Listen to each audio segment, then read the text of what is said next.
नमस्कार दोस्तों, आप सभी को मैं मेरे श्री सत्य गाथा चैनल पर स्वागत करता हूँ।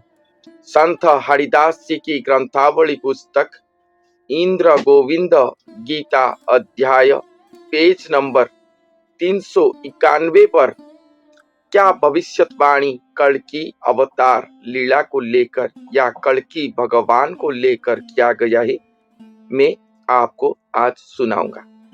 पिछले एपिसोड पर मैंने आपको सुनाया था कि किस तरह से विष्णु यश ब्राह्मण धरती पर सृष्टि होंगे और उन्हीं के शरीर पर ही स्वयं श्री जगन्नाथ महाप्रभु अपना स्वरूप लीन करके कैसे वो देहधारी होंगे। ये मैं पिछले एपिसोड पर आपको बताया था। तो उसके बाद 391 पृष्ठा 391 पेज पर संत ने लिखते हैं, उदय बटरे उदय होइबी कमार घररे पुण उन्न नाभि प्राय उदर मोहर केही न जीवे बलिण। यहाँ पर भगवान कहते हैं कि वो उदय बट स्थान पर कमार घर पर उदय होंगे। उनका उदर उन्न नाभि की तरह होगा, कोई भी उनसे बचकर रह नहीं पाएगा। इसका अर्थ क्या है? यहाँ पर कहे हैं कि कमार घर पर उदयवट स्थान पर वो उदय होंगे। कमार घर अर्थात जो लोहे के कारीगर होते हैं, लोहा का काम करते हैं, उन्हें कमार कहा जाता है उड़िया पर। तो क्या लोहे के काम करने वाले घर पर उदयवट स्थान पर भगवान उदय होंगे? ये संपूर्ण सांकेतिक बात है। क्यों मैं ऐसा कह रहा हूं? क्योंकि संत हरिदास जी ने अपने यही ग्रंथावली पुस्तक के 575 यही ग्रंथावली पुस्तक 575 पृष्ठा पर ये बात लिखे हैं कि कमार घर कमार साड़ का अर्थ क्या है। एक छोटा सा कविता जनान है, भूली न जा रे भाई, वहीं पर ये बात कहे हैं। पहले उसे सुनते हैं कि कमार का अर्थ क्या है। क मा र 3 अक्षर, तीनों अक्षर को महापुरुष ने यहाँ वर्णन करे हैं। कटी कमलावर, मा मान सरोवर, र रत्न सिंहासन। कटी कमलावर, मा मान सरोवर, र रत्न सिंहासन। राहस लागिछि नीति, साजे शेष अनंत, ळ लक्ष्ये पद्म स्थित। एक अंग भिन्न नुहे, चराचर तीनी मूर्ति। अर्थात यहाँ पर कहते हैं कि क का मतलब कमलावर है, स्वयं लक्ष्मीपति। माँ स्वयं माता। मान सरोवर, मान सरोवर जो पुण्य पुष्करिणी तीर्थ जैसे होता है, पुण्य तीर्थ। माँ खुद जगत जननी, पहले कमलावर लक्ष्मीपति नारायण। मान सरोवर, माँ मान सरोवर। र रत्न सिंहासन, र रत्न सिंहासन। और वहीं पर राहस लीला हो रहा होगा। सा पर शेष अनंत वहीं पर रहे होंगे। लक्ष्य पद्म वहां पर स्थित होगा। और ये सभी बात एक ही अंग पर रहा होगा, एक अंग भिन्न। ये अन्य किसी प्रकार के भी बात नहीं है। एक अंग भिन्न नुहे, एक अंग के व्यतीत ये अन्य कोई स्थान, अन्य कोई तथ्य, इस तरह की कोई बात नहीं है। अन्य कोई इंसान, तीन इंसान, एक कमलावर होंगे, एक लक्ष्मी होंगे, एक शेष अनंत होंगे, ऐसा नहीं। एक अंग पर ये सभी का संजोग हुआ होगा। चराचर तीनी मूर्ति, तीनों मूर्ति वहीं पर ही चराचर होकर, चरित होकर रही होंगी। वही भविष्यवाणी का पुस्तक संत ने लिखे हैं, कमार घर पर उदय बट स्थान पर भगवान उदय होंगे। और वो कमार घर या कमार साड़ क्या है, उसको समझाए हैं कि एक मनुष्य अंग में, जो आपको बताता हूं, एक महापुरुष के शरीर पर ही ये लीला हो रहा होगा। वही एक मनुष्य शरीर जहां पर क पर कमलावर स्वयं नारायण आए होंगे और जगत जननी माँ मातृशक्ति वहीं पर रहे होंगे। रत्न सिंहासन, रत्न सिंहासन पर स्वयं अधिष्ठात्री देवता देवी विराजमान करते हैं, आसनस्थ होते हैं। वो मनुष्य खुद रत्न सिंहासन होंगे, स्वयं श्री भगवान आएंगे, उनका आसन होंगे वो मनुष्य। और वही मनुष्य के शरीर पर राहस लीला चल रहा होगा, क्योंकि स्वयं भगवान आएंगे और मातृशक्ति स्वयं उनके इंतजार पर रहे, अपना सरोवर तैयार करे हैं। वो भगवान आएंगे उनके आतिथ्य के लिए, उनके सभी प्रकार के जत्नशील होने के लिए मातृशक्ति अपने भाव भक्ति प्रेम सब कुछ सजाग करके रखे होंगे।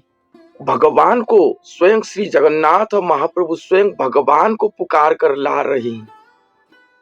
और भगवान कभी भी नहीं आए थे, स्वयं सृष्टिकर्ता हैं। एक नर के शरीर पर वो पदार्पण करेंगे, जहां पर जो नर के शरीर को वो चले आएंगे, वो नर, उनको धारण करने की क्षमता उनके पास रहना चाहिए। जैसे अनंत सर्प के ऊपर भगवान शयन करते हैं, उसी तरह वो महापुरुष के शरीर पर भगवान शयन करेंगे, आसनस्थ होंगे, अवस्थान करेंगे। जब वो शरीर के अंदर वो प्रवेश करेंगे, वो शरीर अक्षुर्ण अखंड होकर रहना चाहिए। इसलिए वो अनंत शक्ति, शेष अनंत शक्ति, अनंतमय होना चाहिए।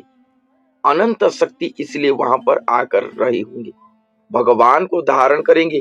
हम प्लेन पर जाते हैं उड़कर, या जड़ पथ पर जाते हैं बोट पर, उसका एक लिमिटेशन रहता है, इतने वजन का चीज ये ट्रांसपोर्ट कर सकता है, इससे अधिक हो जाएगा तो प्लेन उड़ नहीं सकता या बोट जा नहीं सकता, डूब जाएगा।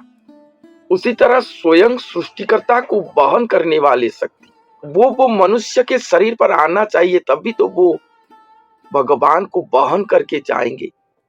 अनंतमय होना चाहिए उन्हें।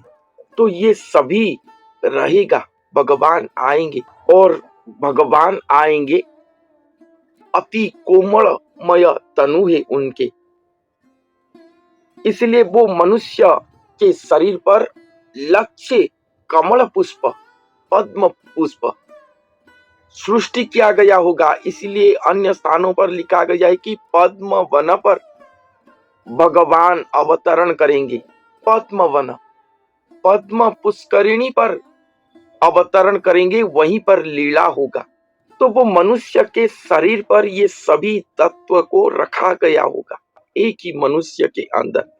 तभी स्वयं श्री जगन्नाथ महाप्रभु का महावतरण होगा। एक अंग भिन्न नुहे, ये एक अंग के व्यतीत ये अन्य कोई भिन्न की बात नहीं कहा गया, एक ही अंग। क्षराक्षर तीनी मूर्ति, तीनों मूर्ति वहीं पर चरण होंगे।